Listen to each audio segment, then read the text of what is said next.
this is hand in hand with a concerted assault on religious liberty and a concerted assault on the Judeo-Christian values this country was built on. I've heard them. They tell you it's absolutely not.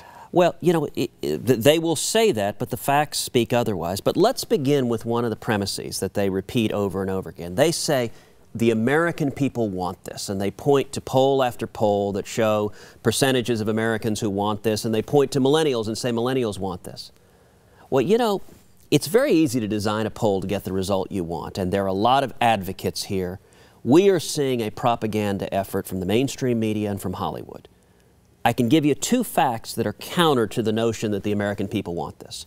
Number one, 40 states, 40, have passed either laws or constitutional amendments protecting traditional marriage. When it goes to the ballot box, the people vote very differently from what the Hollywood advocates claim the American people want. A few years ago, the state of California, not a conservative state, bright blue, liberal California voted on marriage. And a majority of Californians voted for protecting traditional marriage as the union of one man and one woman. You know who voted overwhelmingly for that? Hispanics and African Americans.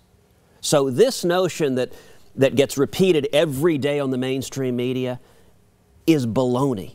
They're attempting, if it were true that the American people wanted this, there'd be no need for a court case because they could win at the ballot box. They're doing this because they haven't been winning at the ballot box.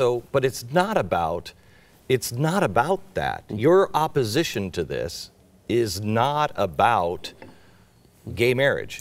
One of your big funders as a senator, if you don't mind me saying, is Peter Thiel.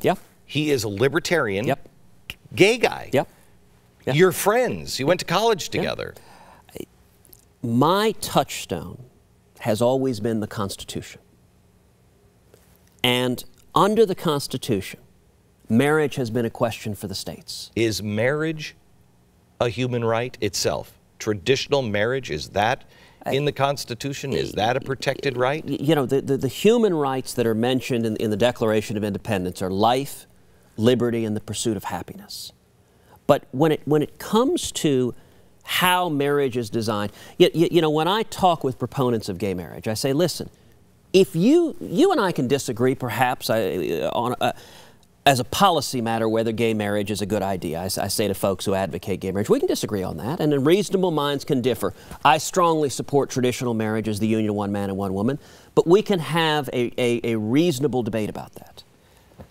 Under the Constitution, there is an avenue to seek to change the marriage laws in your state, which is to convince your fellow citizens we should change the laws. Now, you've got to win the argument. But you know that would break down across state lines. I move, and then I'm not going to recognize, et cetera, et cetera. But Glenn, it hasn't. We've had right now, unelected judges have torn down the marriage laws in some states. So right now today, the law is that there are gay marriages in some states. In other states, like the state of Texas, there are not. It has worked perfectly fine. And you know, I'll tell an interesting story. So a little over a year ago, I was on The Tonight Show with Jay Leno. Utterly surreal, by the way, to be on The Tonight Show. You're like, what on earth am I doing here? It's weird. But first question Jay asked, it's Hollywood, he says, okay, you're a Republican. Gay marriage, why do you hate gay people? I know. And you know, my response, I said, listen, Jay, I believe in traditional marriage, but I'm a constitutionalist.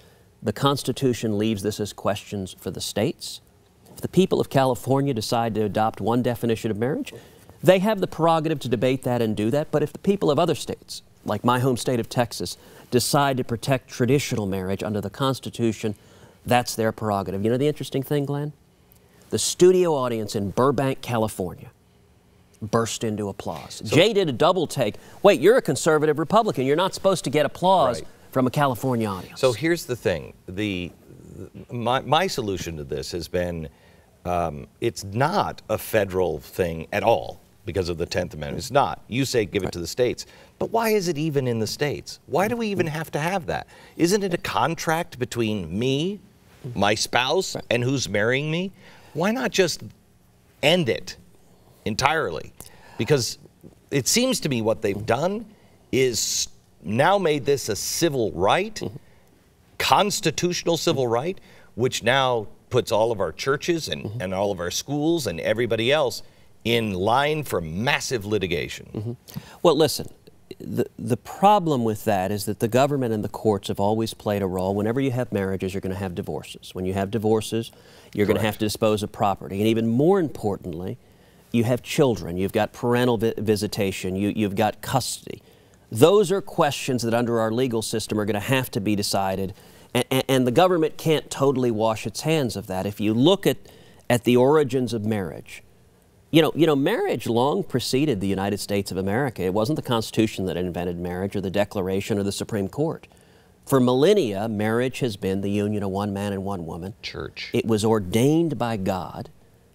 It was designed, I believe, to reflect the relationship of Christ and the church. And it was designed for the raising of children. And so there is an inherent role when it comes to kids, and if a marriage breaks up, what to do with the kids, that the state can't wash its hands of. But I will say this, the next major battlefield will be religious liberty.